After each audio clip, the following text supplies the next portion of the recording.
Hello, Jeando. Hello, Kevin. In the last episode, we were talking about learning to do and FM Alexander's concept. What did he mean by learning to do? And you were giving us an example of an experiment where we can put into practice this theory of learning to do. So, can you talk a little bit more about that, please?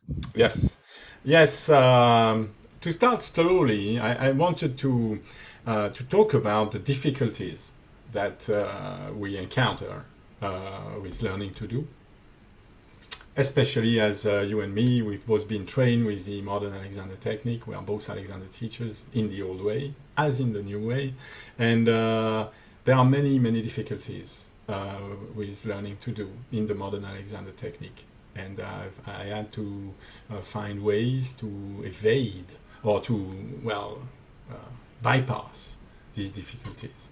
So I think it's not really useful to disguise the work and to say, well, it's like magical. It's like a happening without you knowing it. It's like something that is easy. Of course, you will find that it is not. So I want to discuss difficulties, and the one that stands frontmost, the most important one, is one I call fear of movement. When I finished my training, I discovered I had, despite the fact that there was all this somatic manipulation given to me by teachers with their fantastic hands, I had developed fear of movements, and I discovered that it was a plague. That I was not the only one. Every single teacher I met were involved in this, and the purpose of showing this procedure invented by Alexander last time, where Alexander is explaining the movements necessary, or the coordination of movement that are necessary to look directly above oneself. I wanted to point to that difficulty of engaging in movements. Yes. So to start slowly, I've said that already because for us it's the end of the holidays. So I'm going to talk about Alexander's description in the use of the self. Here it is. So this is the third book of Alexander, supposedly the most easy to read. I don't think I agree with that idea. Of course, if you read it like a book, it's a very small book and it's very easy to read. But if you want to start to put meaning into the words, Alexander is saying, it's also that these words make sense. Then it's not an easy book to read. I'm going to have a go at it. So Alexander is learning to do a gesture that is in standing, and the idea is to project his voice because he's of course an actor, and he's explaining the different experiments he's having and what he discovered. So that's what he says. When, however, I came to try to put my head forward and up while reciting, I noticed that my old tendency to lift the chest increased, and that with this went a tendency to increase the arch of the spine and thus bring about what I now call a narrowing of the back. This, I saw, had an adverse effect on the shape and functioning of the torso itself. And therefore, I concluded that to maintain a lengthening, it was not sufficient to put my head forward and up, but that I must put it forward and up in such a way that I prevented the lifting of the chest and simultaneously brought about a widening of the back. So that's apparently a simple description. Well, now you will discover that this simple description needs a lot of attention and care, in trying to understand what Alexander is representing. So the first thing I had to go through is to start to examine what Alexander is saying. So he's talking about a movement to put the head forward and up. So a lot goes into this question. But the question is so complex and so marked with very well, emotional reaction in my colleagues. I could not really start with this, so I started with the old tendency to lift the chest. And so here is an image of a student of mine that nearly his first or second lesson. And I just asked him to stand in the most comfortable way for him. That is a gesture that he knows how to do very well. And so I said to him, could you please stand in front of the chair facing the wall? And this happened while the gentleman was filmed in his own home. So there is here this idea, the old tendency to lift the chest increased. You have to remember something about this passage is that at first Alexander could not notice anything in what he was doing when standing. It's only when he started to recite that the stimulus of projecting his voice and remembering everything and putting the right tone into his lines started to reveal in the mirrors that he was making certain movements. He could not see the movements when he was just standing in front of the mirror, but when he was reciting as well, the added difficulty revealed movements that he finally discovered as an old tendency that was present in every aspect of his coordination in standing. So it's not that reciting brings about movements that are associated with reciting only. No. There are tendencies. These tendencies are present all the time. That's why Alexander used very often the term tendency. That's what he says here. So there are other passages where we have a clarification of what is meant by lift the chest. There is nothing wrong about lifting the chest in itself, because lifting the chest means that the rib cage is going away from the pelvis, and that that means that the torso is lengthening. So why is it that there is a tendency to lift the chest, and that is a problem? Well, it's because there are different ways to lift the chest. And there is another passage where Alexander talks about the undue lifting of the front part of the chest. So if you observe an object that has a front and a back, when you unduly lift the front, well, of course, you shorten the back. That is, the back is going down. And here we see that there is a red mark where we suppose there is the sternum bone. So from looking at the person from the side, remember that Alexander is discussing what he saw in the mirrors. He's not discussing what he felt. Yes, he didn't feel he was lifting the chest unduly. He didn't feel he was increasing. And this gentleman here on the picture is exactly in the same position, experimental position. He has no visual feedback of what he's doing. He's watching a door at the moment, and so it's only the teacher, myself, thousands of kilometers away, that is looking through the video and thinking, oh dear, they are effectively, in the way the gentleman assumed the position of standing, a certain number of movements that are occurring. That is to say that a conscious guidance and control teacher, as myself, is not looking at a posture. What I want to explain all the time to my pupils is that I'm looking at the movement they are making to assume the posture. Of course, when the posture is assumed, we have just the remnant of the movements. So when we discuss the remnant of the movements, you can start to discriminate, for example, between the top and the bottom of the sternum. And you will see that the top of the sternum has been moved away from the door further than the lower part of the sternum.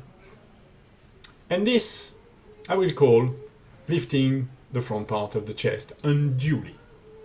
It could be possible to lift the chest away from the pelvis, which is a movement also, but we could consider different directions for the movement of the upper part of the chest, represented here by the upper part of the sternum. And so you could say, well, could it be possible to stand with the lower part of the sternum as far away from the door as the top of the sternum? But you must understand that we are discussing a movement or a series of movements, of two movements. It's only by moving differently that this can be solved. In this, I want to dispel this idea that by thinking orders or thinking direction, let the neck be free, head forward, and there is a magical effect that the brain and the body are going to behave differently and something will appear out of the blue. Not at all. That's not what Alexander is saying.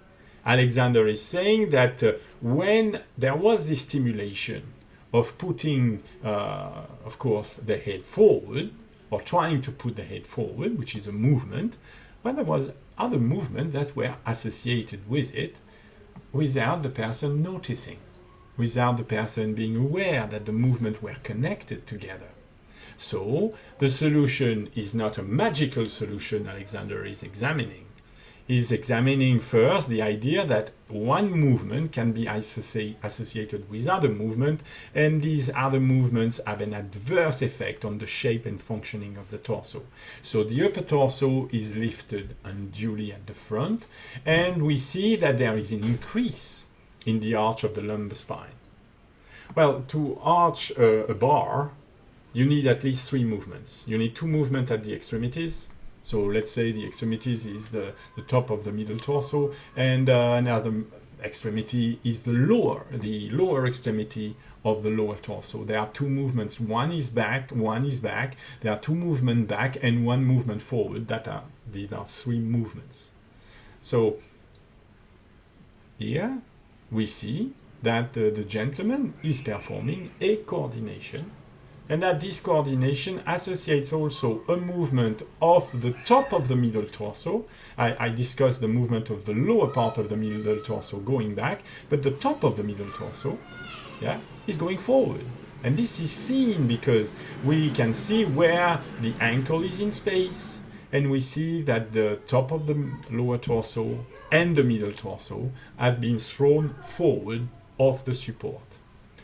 Well, to understand how I can make these statements, you must understand that I'm talking like in retrospect, because I know of experiments where these conditions or these series of movement can be changed. Here is the same person, yes, during the experiment, and now we are starting to imagine that it's possible to describe movements verbally. I am not present in the room. The gentleman is alone. Yes, the gentleman does not see what he's doing, but of course he understands the words I'm using, or I'm trying to establish with him a communication where he understands what it is I am saying. And so I am requesting the gentleman to measure or control the distance from the front of the ankle to the wall. This is a prerequisite of a control experiment. So the gentleman knows how far apart from the wall the front of his ankle is. The whole gesture starts at the ankle. This is a saying that Alexander used quite often. So we see here that I'm asking the person to promote a combination of movement. I'm asking the person to use the ruler in a very strange way, so that the little finger is going toward the wall and the elbow has to follow and the shoulder has to be brought forward. Without the gentleman knowing, this will have an effect on the position of the shoulder blades that are going to, well, in fact, be moved on the back and go away from the top of the torso. This is a widening of the top of the torso that is obtained through the movement of the mechanism of the arm. And this is necessary because I'm asking the person to completely change his sense of equilibrium. His brain relate the first gesture with stability. This is what the person considers as stable. Yes, when the person is really expanding the lower part of the rib cage and narrowing its back. I'm explaining here Alexander comment when he says what he explains as narrowing of the back. If you place your thumb and index on the lower part of the rib cage in such a way that the thumbs, both thumbs on both sides are backward and the index are on the very front of the lower part of the rib cage. And if you arch your back by having, in fact, the middle torso go very far forward and the top of the torso going back, you will discover that the mechanic of the rib cage is quite well known by Alexander. That is that when the middle torso is going very far forward of the top and bottom of the torso, you will feel with your own fingers that the front part of the rib cage is expanding, really expanding. Yes, but this is at the cost of a narrowing of the back. I ask my pupils to do these things so that they can relate the words with actions. Magic, for example, has one problem, is that words make action appear out of the blue. There is very little connection between abracadabra and the opening of a magic door. Why would it open a magic door? Yeah. How do you open a magic door with words that have no meaning? So it's very, very important in conscious guidance and control to understand that the main idea of conscious guidance is to relate the words we are using, the directions of movements we are using, with real actions. And the cause and effect consequence must be absolutely clear in the mind of the person. It's not going to be easy with a person that has been trained with the modern Alexander technique, because by this system of education, there is the magical relent of having some words having an effect. Because somebody called F.M. Alexander said that you should think that the neck should be free, without understanding exactly what Alexander meant by neck free, head forward, and back to lengthen and widen as a whole complex sentence. No.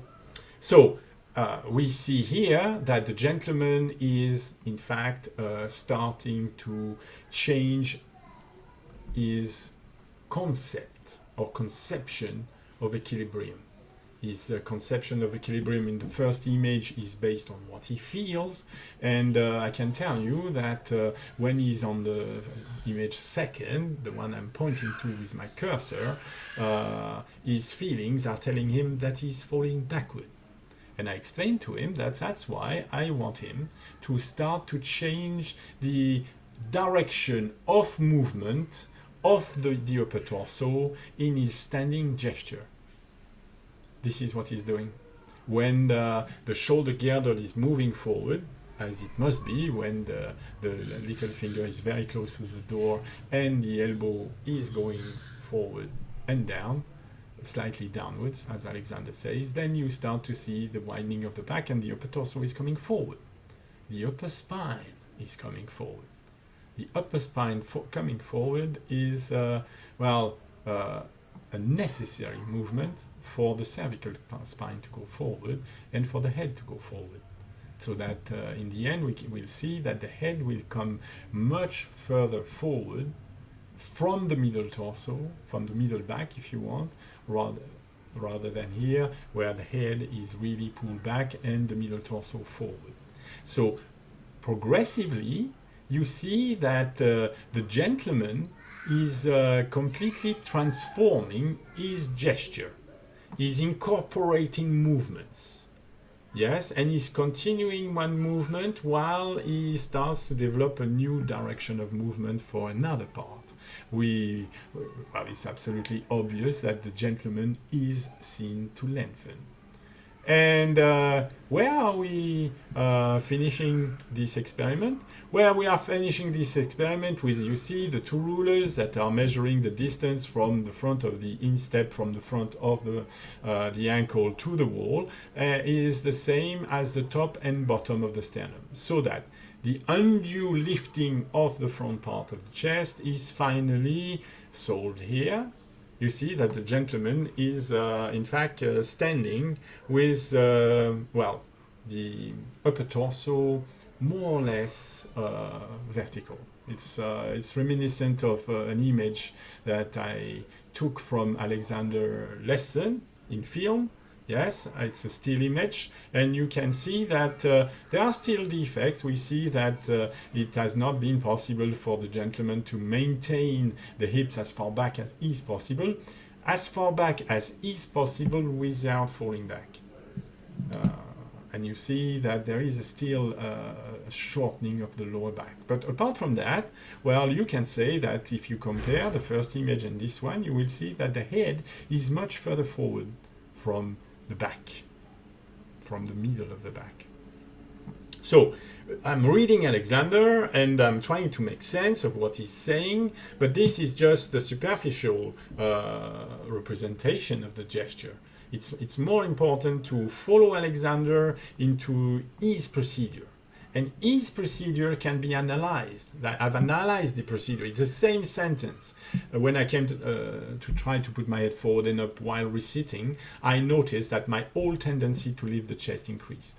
So we start with one deliberate intent of movement. Alexander reasoned out that he needed to have his head moved forward and up. So he's putting his head forward and up.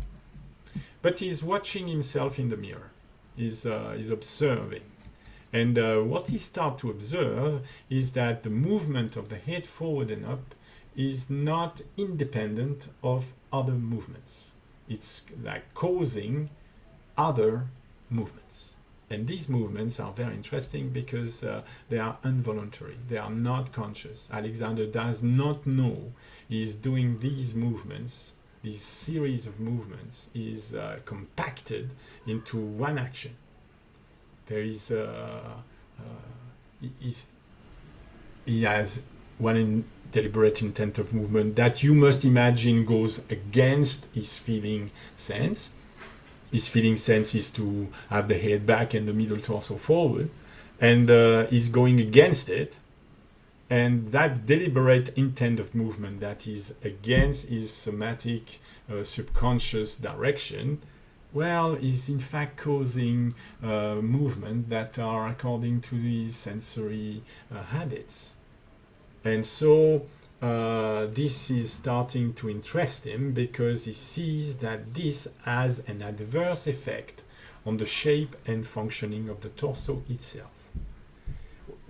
This brings us back to the first two books, where Alexander continually drills down the idea that the mechanism of the torso coordination is responsible for the coordination of the neck and of the limbs and of all the functions. So I started to realize that where my colleagues saw a profound break between the old Alexander technique, which was the first two books before 1934, and the new Alexander technique, I started to think he was describing exactly the same thing. That is, there is a primary control, if you want. It's the primary control that will have a positive effect on the shape and functioning of the torso. So it started to become interesting to think that where the solution Alexander started to imagine could be that instead of not having any intention, instead of having mind zero, nothing, no ideas, it's all coming from the feeling transmitted by the hands of the teacher. Alexander had no teacher at this point. He's experimenting in front of a mirror. So what would you experiment in that case? Well, you would experiment the idea of keeping your deliberate intent of movement, still wanting to direct the head forward and up, and in fact, deliberately using directions of movements to, in fact, prevent the adverse effect on the shape and functioning of the torso itself. So the torso is primary. The coordination of the movements of the part of the torso is primary, and we have just, well, a specific movement, head forward and up, and a specific activity, reciting, or any other activity, and we want to see whether we can move the head without having this adverse effect on the torso itself. So suddenly we are discussing coordinations of intent of movements. And for me, this was really a discovery. I really started at that moment to think, wow, yeah, this could make sense. This could, in fact, help me to direct experiments on myself and on my pupils. So here it is. We see that there is a student that is, again, thousands of kilometers away, and is not seeing himself. But this time his back is to the wall behind him. And I've requested him to use strong cover book, and to place the strong cover book in just below the armpit line. Yes?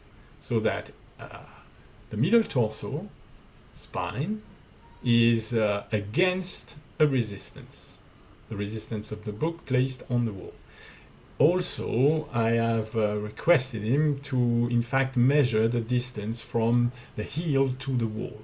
You may see something. There is a ruler on the floor, and that ruler on the floor has been set at a particular distance from the wall. If you want to know, it's very simple. This is something I've discovered, that very often there are mathematical or geometric coincidence, and here is one. I have asked the gentleman to measure his fist, the distance between the side of his index and the side of his little finger. That's a distance, yeah, and to add it to the length of the long rectangle of the book. So you could say that the ruler is at book plus fist distance to the wall. And so we are starting with this, and this is the result of the gesture. I asked the person to place a book on the middle torso against the wall and place the heels at a certain distance from the wall. Of course, you must imagine that this involves the equilibrium of the person. The person is going to feel something, and it's not something very nice. There is something threatening in this procedure.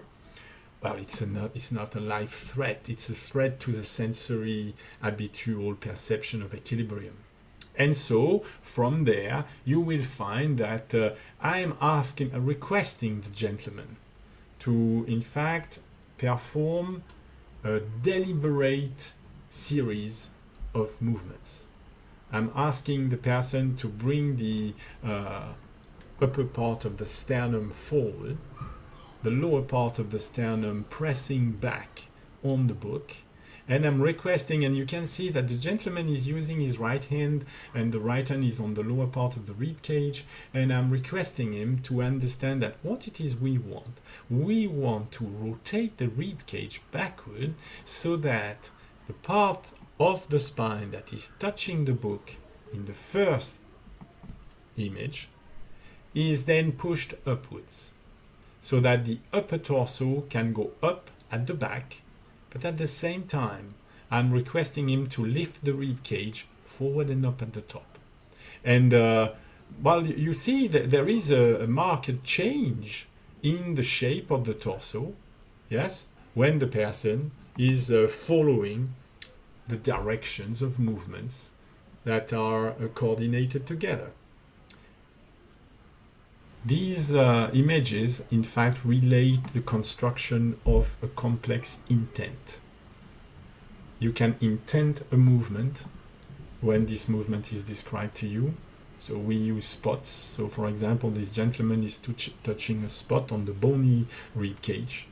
And this spot on the bony rib cage is at a certain distance from the wall, at a certain distance from the floor, and the gentleman is requested to direct the movement of the spot. First, with feeling contact, so that the person really knows what we are talking about when we say that the lowest ribs on the side of the torso are pulled back and upward, as to motivate a movement of the spine up along the book. Just mechanical actions that are described, and so after that the person becomes capable of performing the same intention without any feeling guide. And so this reveals that it's suddenly possible to wear the head much higher, to lengthen the back, yeah. It's possible to have the upper thoracic spine further forward, and of course the cervical spine going with it further forward. So we start to have a definition. We start to create an operational definition. It's not just something that the person will believe or understand. No, it's an operational definition of what we mean by positive effect on the shape and functioning of the torso itself. It's very important. That's the first, it's a central part of the lessons. But of course, as we've seen last time, there are impediments. You must imagine that the person is really threatening his habitual sense of equilibrium. But also, what is happening is that the person is lengthening the whole torso, the whole sturdy bag that Alexander considered rubber, a fairly stiff rubber bag of the torso itself. So, of course, the fascia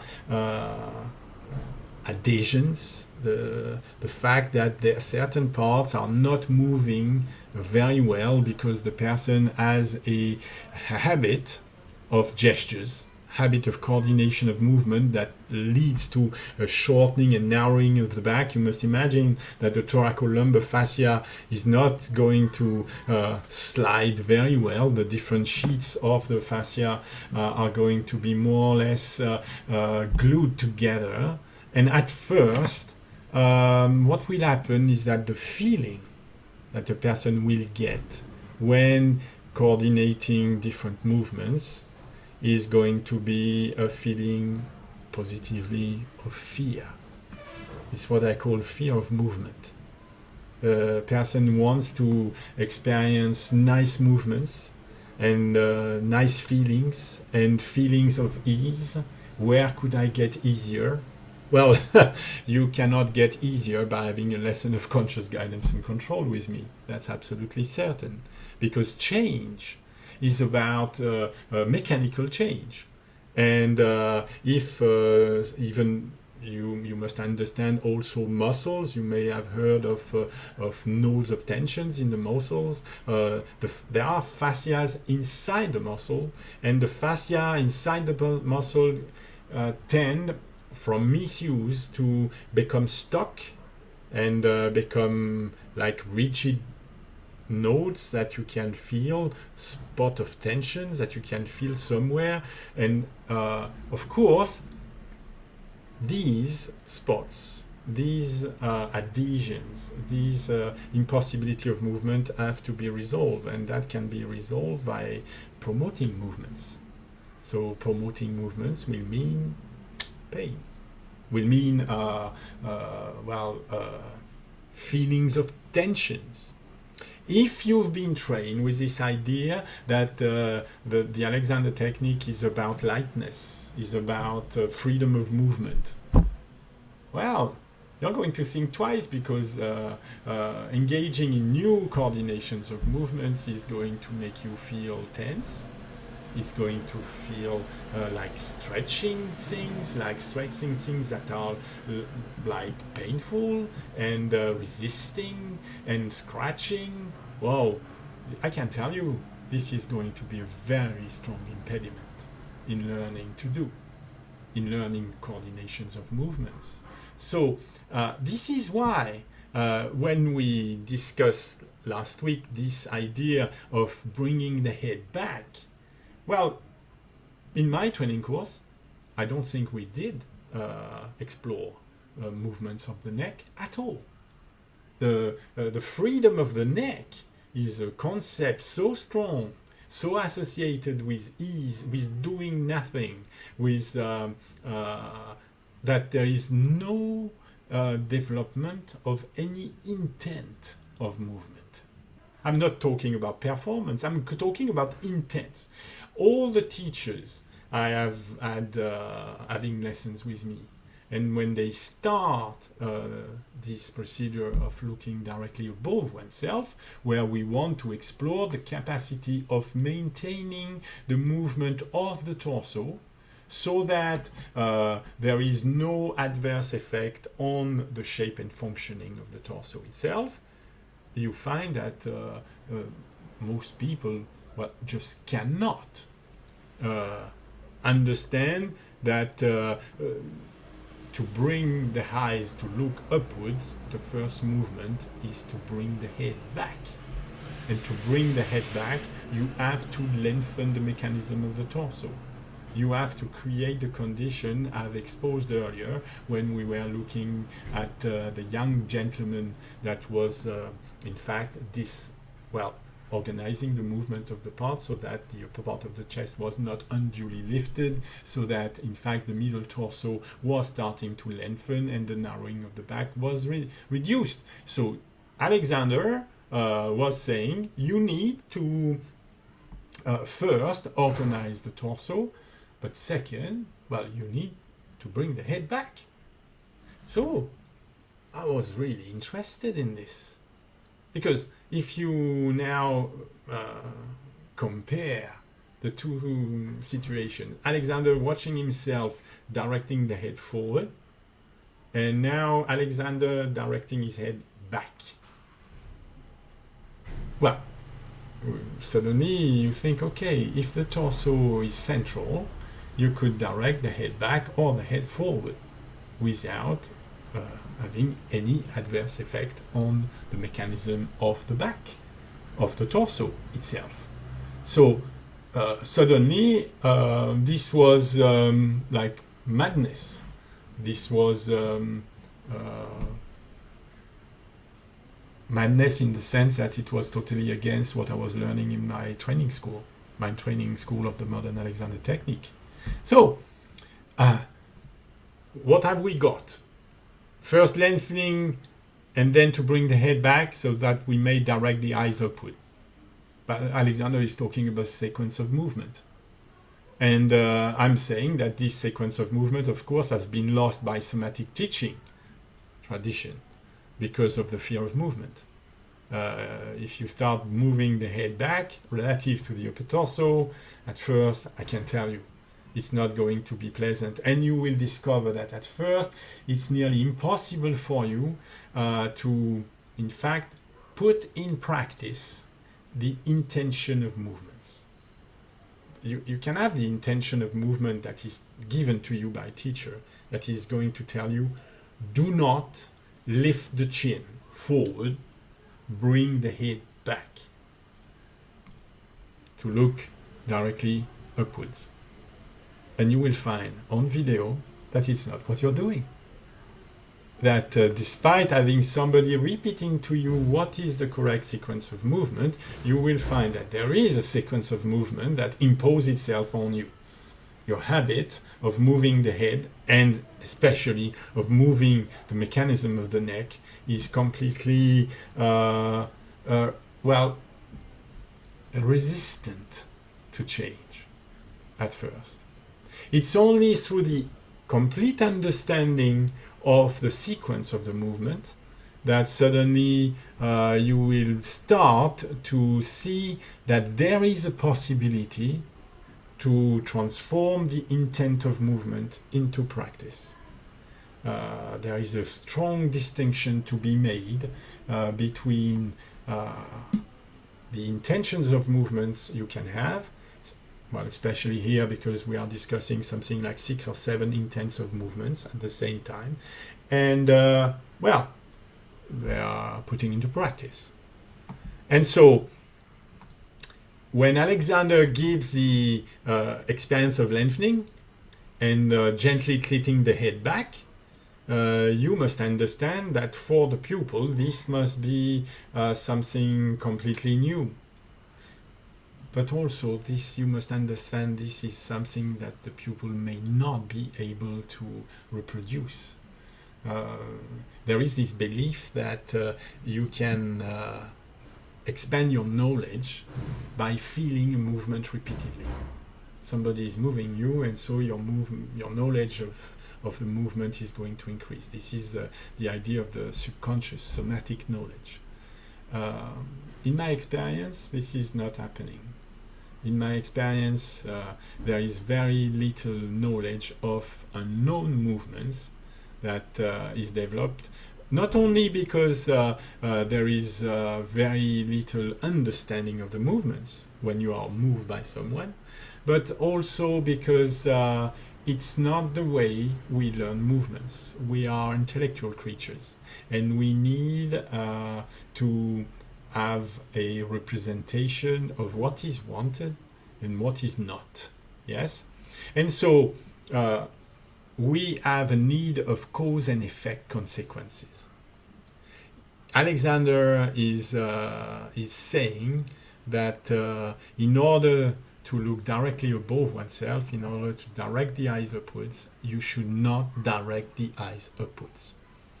There is this concept in the modern Alexander technique very often that if you allow your eyes to direct the movement of your head is going to move better, and your neck and torso are going to be better arranged. Well, this is a very interesting experiment because it's completely negates and shows that idea to be wrong. Simply wrong. I'm not engaging into any competition with other teachers. I'm just proposing procedures. And when you explore the procedure, what you explore is the cause and effect consequence. If you do not lengthen the mechanism of the torso as Alexander has described when he was performing his gestures, or when he was putting his hands on the pupil on film, you will not be able at first to transform your intent into success. That is, we are not interested at how far you can go with the head. We are interested, in fact, in how well you can maintain a sequence of movement of the different parts of the torso. Of course, when you look at it, there is this idea that there is a sequence of movements of the mechanism of the neck and of the head. That is, if you rotate the head too quickly, if you do not inhibit this direction of the eyes that is going to promote a movement of the lower back of the head down, well, it will be impossible to move the neck back. And so we start really to see when you ask, well, some teachers of the Alexander technique that has more than 20 or 30 years of practice, when you ask them to, first of all, explain what is lengthening the mechanism of the back. So this is a teacher that has had numerous lessons with me and knows how to organize the movements of the different parts of the torso. But when he's requested to look directly above himself, there are movements that appear. And these movements are movements that have an adverse effect on the shape of the torso. There is the lifting of the shoulders. We start, it's just the beginning of the movement. So of course the movements are not that obvious for people to see. But we are in fact observing the details of these movements. Our attention is directed. Alexander has opened the field where we know what we want to look at. We want to see if there is an undue lifting of the front part of the chest. We want to see if there is a narrowing of the back. And if the shoulders, for example, are going up, it's mechanically impossible not to narrow the muscle of the back. It's impossible not to shorten the muscle of the neck. So it's obvious that this gentleman, in his conception of moving the head and neck, well, he's not succeeding in extending the neck at all. The neck is exactly in the same position in both pictures. In the chin has not gone back; it has gone forward. And to look down, and that is where he stops. He cannot go further. Otherwise, he's going really to cramp the back of the neck. And this is not what we want. So there is an impossibility of movement. After teaching the Alexander technique for 30 years, we discovered that, well, in an activity that is quite habitual, looking upwards, the person has an incorrect conception of the sequence of movements that are necessary. The sequence indicated by Alexander is not known by a very senior teacher. It's quite strange. And what you discover is that this is exactly the same image. I just wanted to see that there is a fear of movement backwards. Moving the head back is something that is pointed at as a wrong movement. Yes? Without any reference to the adverse effect on the mechanism of the torso at all. It's just a conception, which it's a pre-intellectual conception of the modern Alexander technique, really. And so this is interesting, but what is most interesting is that this is completely disassociated. There is no concern for the movement that appear and which shorten the mechanism of the torso. To tell you the truth, the person has no feeling of what's happening below the neck. The person has no... When I ask the person, did you lift the shoulders in order to lift the eyes and lift the head? And the person, well, he's a somatic teacher. He's got this feeling sense that sets him apart from, well, reasonable people like us. He's got this capacity to feel things. Well, maybe in others, but in himself certainly not. And if you look at the movement of the middle torso, at the movement of the lower torso and legs, you will find that the stimulus to look directly above oneself is sufficient to completely distort the shape and functioning of the mechanism of the torso. Of course, this is just the beginning of the movement. Many people may think that this is nitpicking, this is really taking things very far from very little information. I suggest to come and have a lesson with me. This is a much younger teacher of the Alexander technique, young qualified, not with me, but starting to have lessons with me. And so you see that there is an intent of movement that is clearly explained. You're going to look directly above yourself, and I ask the person to look directly above himself behind his torso. And look at the result. And the result is that there are unwanted movements that are affecting the shape and functioning of the mechanism of the torso. We are not very interested in the movement of the head itself. We are interested in the capacity of the person to start to understand that there is a primary function.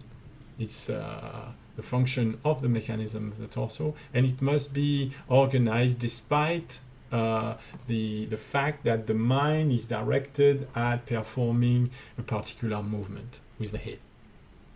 So, Alexander,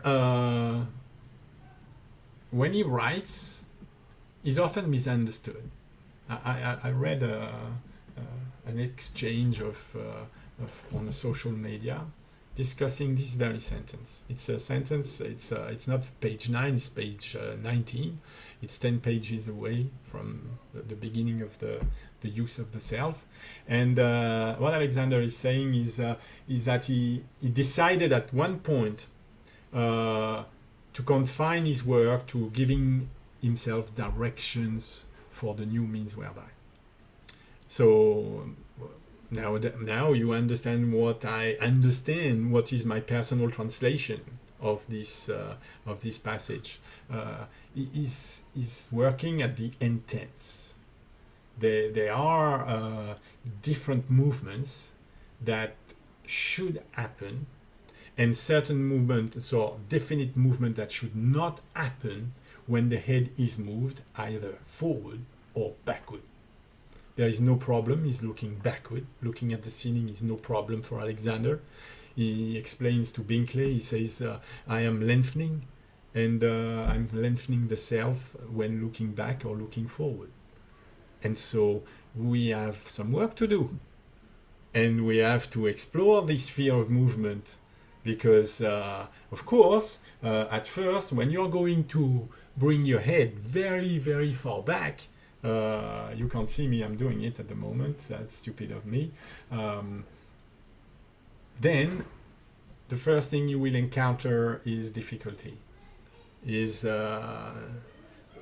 nodes, stretches that are not nice, not easy at all. At first, to gain 1 millimeter going back, or even more complex, 1 millimeter going up with the ears when you go back, you will feel enormous stretches in the top of the torso. And you will discover that despite having been qualified, while you're still really pulling down with the upper part of the front of the chest, really pulling down with the upper part of the back of the chest too, that you have no control of the movement of the rib cage itself. For you, moving the head is moving the rib cage. What if moving the rib cage was essential to maintain the expansion of the torso? Well, it would be impossible. So there are intents of movements. It's one thing to speak about the expansion of the torso. It's another thing to realize that to expand the mechanism of the torso is the mechanisms with different moving parts, and these moving parts are all related together, but not in an informous way. They are related together in a cause and effect sequence. It's like everything relates to everything. No. Everything relates to everything in very specific relations. And if you don't understand these, if you ignore these relations, if you misapprehend these relations, well, it's absolutely obvious that the camera is going to show it directly in front of your face, which is what we work with. We don't work with ease. We don't work with success. We don't work with magical change. No. We work with real difficulty of translating intents into action. And so that is the sentence that was, in fact, nonplussing my colleagues. Alexander said, I would give the new direction in front of the mirrors for long periods together, for successive days and weeks and sometimes even months, without attempting to do them. And the experience I gained in giving this direction proved of great value when the time came for me to consider how to put them into practice. So the difficulty the teacher were having is that there was suddenly giving direction, and there was something else called put them into practice. So this goes against the magical thinking that if you give directions, there will be changes, that your thinking is going to promote changes. Well, if that is the case, why would Alexander consider putting them into practice? Again, I have my own translation. I understand my translation is very different from that of Alexander teachers, and but it's important to relate the different parts of the book together. So Alexander had one intent, moving the head, either forward and back, or back, and there were movements that were occurring. These movements were not conscious, they were not deliberate, and they had a wrong adverse effect on the mechanism of the torso. So, well, it seems logical to think that Alexander would coordinate the movement of the head, which is new, with other new movements. The movement of the head in itself is not sufficient because it's associated with wrong movements. The question is could it be possible to coordinate, to combine the movement of the head that we want with other movements of the different parts of the torso that we consider cause an effect on the mechanism of the torso that is positive. So then it becomes possible to understand that when Alexander says, I decided to confine my work to giving myself directions for the new means whereby. Well, the new means whereby are the means whereby of the expansion of the mechanism of the torso. And what we mean by giving oneself direction is just rehearsing the sequence of movements of the different parts of the torso, of the different parts of the limbs, of the different parts of the neck, and of course of the head, if the head is the leading movement.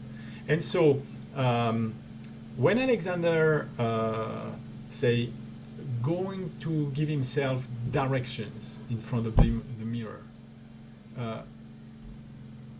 it's very strange that nobody reacted.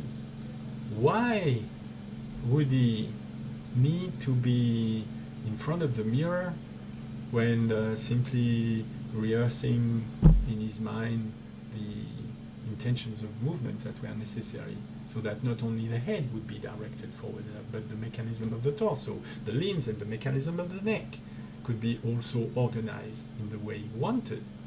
So at first I thought that it could be for inhibition purposes, because it's not that easy to have to discuss in your own mind intentions of movements without somehow making the movements. All my students are struggling with this. Every single person that I've had and myself together, we struggle with how to give oneself directions, so that how verbally describe intentions of movements. Definite movements with a starting point, with an end point, with a trajectory, with different speeds, and all this. Well, you better have a camera and film yourself when you are discussing these ideas, because you will find that it's absolutely impossible at first to not start to put it into practice, put it into action. So yes, I thought, yes, he's in front of his mirrors. He needs to, in fact, represent in his verbal mind the kinematics of the coordination he wants to use in a replacement of the old tendencies. And I said, well, yes, if you understand that when you move the head, there are other movements that are unwanted that are appearing, it's much better to have a mirror to make sure that when you're rehearsing, you're not rehearsing one idea while all the other parts of the torso are doing the whole thing. So you must somehow understand that it's necessary to disconnect the intentions of movements from the movement themselves. I hope you understand what I mean. If not, come and have a lesson with me. This is obvious in all lessons. This happens. But then suddenly I had another idea. Because after performing this type of very motionless rehearsing, I discovered something is that when you look at a picture of yourself or a picture of someone else, it's easier to represent in the mind the kinematics of the coordination you want to perform. You need a very strong representation of the different movements together. And so this helps a lot, in fact, with the inhibition I was talking about. The more you connect movements, the less tendency you will have to perform one movement in isolation. And that is helped by looking at videos, by looking at images, by looking at diagrams. Even when you look at diagrams are even more helpful because you can't do anything with a diagram. The diagram is just something that is written on a piece of sheet of paper. And so then you think, okay, I can understand the rotation of the rib cage that I want, the rotation of the pelvis as I want, and I understand that it's only when the two rotations are happening exactly at the same time that I'm going to get the effect I want to achieve. I want to achieve, meaning that the effect I want to see on video. It's not the effect, we are not looking for an effect that could be felt. No, there is no felt effect. Oh, there are, but they are most of the time adverse, meaning these feelings of stretching, these feelings of, incomprehensible tension, of incomprehensible discoveries of one ankle doing something very strange when you move the head. Wow. So then it's very, very possible then to understand the logic Alexander is developing when he says that he can rehearse direction, give himself direction without attempting to do them. Without attempting to do them, of course, one by one, that's obvious. I have explained why, because if you do one, all the other movements of the other parts are going to be the habitual ones. So, and also without attempting to do them as a whole. Because at first, when you attempt to do them as a whole, that is, you have 5 or 6 intentions of movements clearly defined in your mind, and you give yourself a time, you say in 2 seconds I'm going to perform the actions. Well, when you watch the video afterwards, you discover that most often than not, you are just rehearsing wrong movements. You're supposed to train yourself to perform better coordination, and in fact, you always discover that there is a part of your act that is not, in fact, giving to see the correct coordination that you have in mind. So, it can be interesting then to start rehearsing the instructions, the directions of movements necessary for the new means whereby of lengthening the mechanism of the torso without attempting to do them. This is absolutely easy to understand. And so Alexander says that he gained an experience. It's an intellectual experience, first of all. It's the intellectual experience of discovering that just thinking some movement will tend to, in fact, send the whole series in action. That's not what you want. So he got an experience of the intellectual need of inhibition. That seems obvious to me. And then he also gained the experience of being clearer and clearer about which movements and what movements he wanted to see performed together.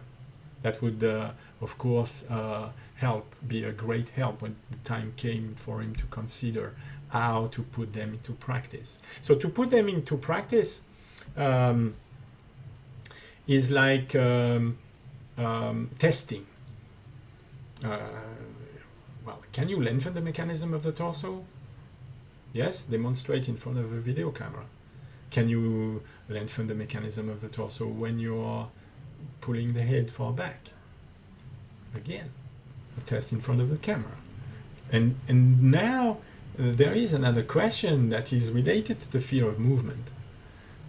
In my days, in my training course, it was like impossible to think of putting the head forward and up. And why not? Would you try and test having your head go forward and up, making the intention of movement, translating the intention of movement when time comes to put it into practice? And what will be discussed is not, well, you did put the head forward and up. What is going to be discussed is what happened beneath the mechanism of the neck. As the mechanism of the torso be seen to lengthen and widen, or as the mechanism of the torso be seen to shrink. This is the basis of the work of the initial Alexander technique that I teach. Good. Any question? Yeah, you mentioned you were talking about the difference between the intentions and the movements, and you talked about fear of movement that's preventing people from doing things. Do they also have a fear of intentions? So actually making the decisions of movements where they'd rather maybe just things happen by themselves, that they don't actually need to go through this bothersome process of making decisions about each of the movements and reasoning about how they all connect together? Well, of course, if you're offered two different techniques, one that is easy and sort of magical, and the other one that is about constructing intense definitions of movements and practicing them in adverse conditions, in activities that are completely new. I understand that maybe people will turn toward the psychedelics, the somatic technique. It's so much nicer to hear. It's so, life coaches and gurus, and I understand that they have a lot of audience. It's logical. I read an offering for a workshop just 2 days ago, and the word magical was mentioned twice in a positive way. Well, there are so many nowadays. People want simple solutions. They want dreams. Yeah. So yes, there is a fear of intense. It's the fear of initiative also. When you are starting to say to pupils, I'm not going to do anything for you. I'm going to cause you to think, to reason. We are going to discuss geometry. What? Geometry? We are going to measure the result of the experiments, and we are going to discuss how you were seen to do this or this or that. Oh dear. Where is the freedom? Where is the ease? Where is the whole marketing, power? There is none. But there are still people that are interested in understanding more. There are still people that, like I was, at the end of my training course, I was angry. I could not make sense. The cause and effect consequences were never discussed. It was like trust and it will come. The power of the hand. Power of the hand. Okay. And when I looked around me and I looked at teachers, at senior teachers sitting and standing, and I started to observe how they were moving and comparing with how Alexander was making his student move. Well, there was something strange. There was something I could not let lie.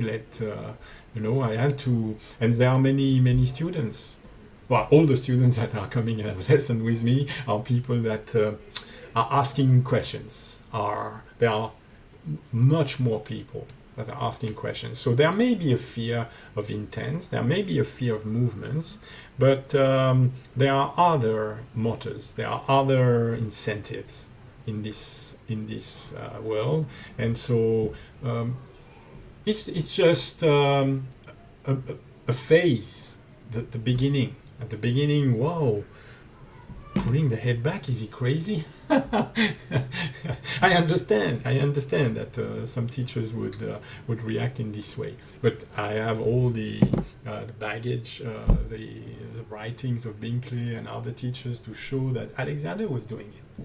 Alexander was having his pupil experiment with this. Well, experiment in a more or less somatic way, which I do not approve of, but still, he wanted them to experiment. I think he wanted them to experiment. Okay, great. Thanks, Jeando. For people watching, if you want a lesson in overcoming your fear of movement, fear of intents, and maybe even play with some geometry. Not overcoming, discovering. Discovering. Yeah, because at first people will say, "But I have no fear of movement. What is this business?" No. Once again, there is a difficulty in translating what we say into another world, another reference or system of thinking. In our system of thinking, there is a fear of intents, there is a fear of movements, but not in all systems. There are systems where these things do not exist. So, of course, experiments are necessary, even to discover what we mean when we say that there is a fear of movement. Sorry. No problem. Okay, cool. You'll find a link for Jeando's website underneath, everybody, and we'll see you in the next video. Thanks, Jeando. Thanks, Kevin. Bye.